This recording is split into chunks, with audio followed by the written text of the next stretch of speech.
रामायण एक झूठ है, एक कोरी कल्पना है। इसमें कोई सच्चाई नहीं है। ना राम थे, ना सीता थी, ना रावण और ना रामायण का युद्ध लड़ा गया था। अगर आप भी उनमें से एक हैं जो रामायण पर विश्वास नहीं करते, तो आपको बता दें कि हनुमान जी जब समुद्र को लांघकर सीता माता की खोज करने लगे, तब खोजते खोजते वो श्रीलंका पहुंच गए। लेकिन वहां पहुंचकर किसी कारणवश उन्हें अपना विशाल रूप धारण करना पड़ा, जिसकी वजह से उनके पैरों के निशान वहां की चट्टानी पत्थरों पर जम गए। श्रीलंका में आज भी वहां चट्टानी पत्थरों पर हनुमान जी के पदचिन्ह साफ साफ दिखाई देते हैं। कई लोग रामायण की कहानी को सिर्फ एक काल्पनिक कथा मानते हैं, वहीं कुछ विश्वास भी करते हैं। लेकिन जो विश्वास नहीं करते, उनकी आज सारी गलतफहमियां दूर होने वाली हैं, क्योंकि आज के इस वीडियो में हम आपको रामायण के कुछ ऐसे जिंदा सबूत दिखाने वाले हैं जो आपको ये बताएंगे कि रामायण की कथा हमारी धरती पर घटित हो चुकी है। लेकिन वीडियो शुरू करने से पहले हमारे चैनल को सब्सक्राइब जरूर करें। प्रमाण नंबर 1। रामायण में आपने पढ़ा होगा कि एक बार लक्ष्मण मूर्छित हो गए थे। उस वक्त हनुमान जी हिमालय गए और वहां से संजीवनी बूटी का एक पूरा पहाड़ उठाकर ले आए थे। लेकिन कई लोग पूछते हैं कि जब हनुमान जी उस पहाड़ को उठाकर श्रीलंका तक ले गए, तो आखिर वो पहाड़ है कहाँ? चलिए आज हम आपको इसके भी दर्शन करा देते हैं। जब आप श्रीलंका जाएंगे, रामायण के तथ्यों को ढूंढने की कोशिश करेंगे, तब आपको वहां पर एक बहुत ही विशाल पहाड़ देखने को मिलेगा, जिसे आज द्रोणागिरी पर्वत के नाम से जाना जाता है। दोस्तों, ये वही पहाड़ है जिसे हनुमान जी उठाकर श्रीलंका तक ले आए थे। सबूत नंबर 2। रामायण के अनुसार जब सीता माता का हरण हुआ था, तब इसी बीच सीता माता की खोज में राम जी की मुलाकात हनुमान जी से हुई थी। इसके बाद हनुमान जी हर रोज एक स्थान पर श्री राम जी की प्रतीक्षा किया करते थे। आज इस स्थान को हनुमानगढ़ी के नाम से जाना जाता है, जहां पर हनुमान जी का एक बहुत बड़ा मंदिर भी है। सबसे बड़ी बात ये है कि रामायण में भी आपको इस मंदिर का उल्लेख साफ साफ देखने को मिलेगा। बात करें तीसरे प्रमाण की, तो जब रावण सीता माता का हरण करके उन्हें श्रीलंका ले गया, तब अशोक वाटिका में रखने से पहले उसने सीता जी को वहां की एक गुफा में रखा। सबसे बड़ी बात यह है कि आज भी वो गुफा वहीं पर मौजूद है, जो देखने में बिल्कुल कोबरा सांप की तरह दिखाई देती है। जब आप इस गुफा के अंदर जाएंगे, तब आपको वहां ढेर सारी नक्शियां देखने को मिलेगी, जिस बात का प्रमाण देती हैं कि रामायण की कथा कोई काल्पनिक नहीं थी। सबूत नंबर 4। इसी तरह दोस्तों, जब श्री राम को सीता जी के बारे में पता चला वो कहां पर कैद हैं, तब हनुमान जी और बाकी लोगों के साथ श्रीलंका के रास्ते पर निकल पड़े। लेकिन बीच में विशाल समुद्र को देखकर वे वहीं पर रुक गए। उसी वक्त उनकी सेना ने चट्टानी पत्थरों पर राम का नाम लिखा और उसे पानी में फेंकने लगे। राम नाम लिखे जाने से पत्थर पानी में तैर रहे थे। इसके बाद उनकी पूरी सेना ने मिलकर श्रीलंका तक एक पुल बनाया, जिसे आज हम राम सेतु के नाम से जानते हैं। अब आप ही बताइए, रामायण का इससे बड़ा सबूत और क्या हो सकता है? लेकिन अगर आपको अभी भी यकीन नहीं आ रहा, तो जरा आगे सुनिए। जिन पत्थरों से इस राम सेतु पुल का निर्माण हुआ था, आज भी वो पत्थर वहाँ पर मौजूद हैं।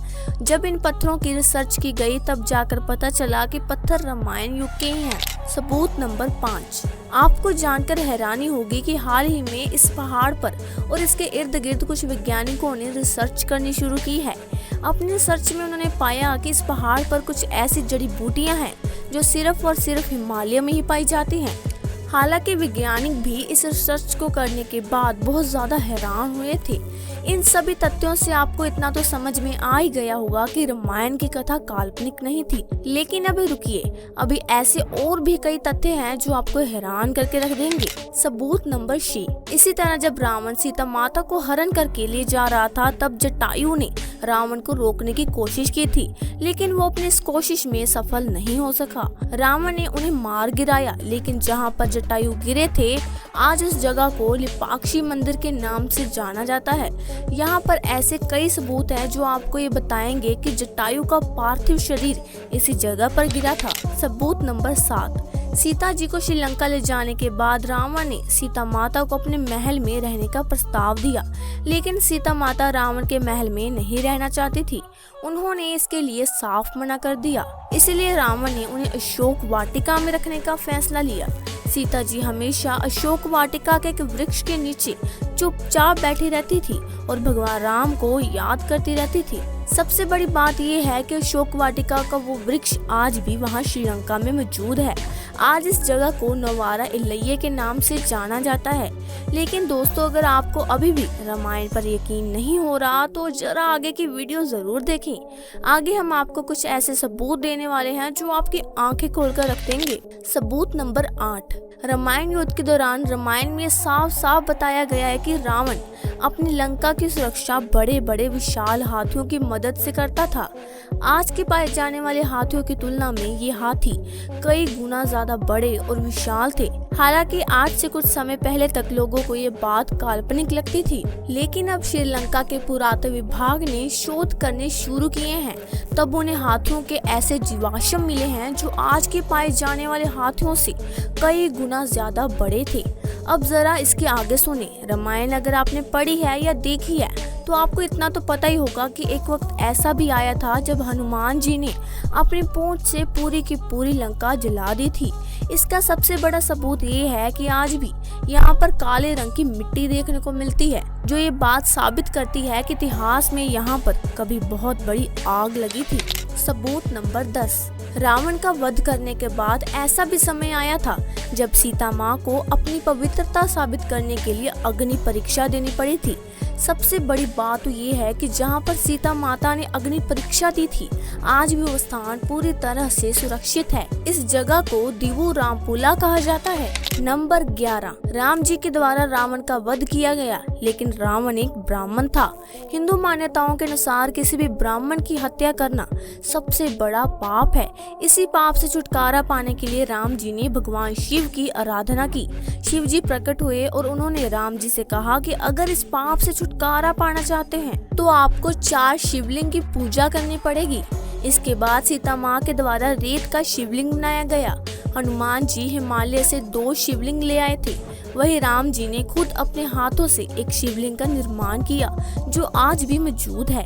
इस मंदिर में आज भी राम जी के द्वारा बनाए गए शिवलिंग की पूजा होती है। रावण के वध के बाद राम जी ने लंका का सारा भार विभीषण के हाथों में सौंप दिया। इसके बाद विभीषण ने कल्याण्या नदी के करीब अपना एक महल बनवाया, जिसका सबसे बड़ा सबूत हाल ही में मिला है। शोधकर्ताओं की टीम जब वहां पर जांच कर रही थी, तब वहां पर महल के बहुत सारे अवशेष मिले, जो विभीषण के महल का एक सबूत देते हैं। दोस्तों, इन सारी बातों से आपको इतना तो यकीन आ गया होगा कि रामायण की कहानी काल्पनिक नहीं थी, ये किसी के दिमाग की उपज नहीं थी। लेकिन आपको बता दें कि अभी इसकी खोज पूरी नहीं हुई है। आज भी बहुत सारे रिसर्चर्स श्रीलंका के इलाके में रामायण के सबूत ढूंढने में लगे हुए हैं। हो सकता है कि आने वाले समय में आपको रामायण के इससे बड़े से बड़े सबूत देखने को मिलेंगे। तो दोस्तों, ये वीडियो आपको पसंद आई तो जितना हो सके शेयर करें, फेसबुक पर, व्हाट्सएप पर, यूट्यूब पर, ताकि सबको पता चल सके कि रामायण एक काल्पनिक गाथा नहीं थी, बल्कि एक सच्ची गाथा थी। तो दोस्तों, फिर मिलेंगे एक और दिलचस्प जानकारी के साथ। आप सबको वीडियो में एंड तक रहने के लिए दिल से धन्यवाद।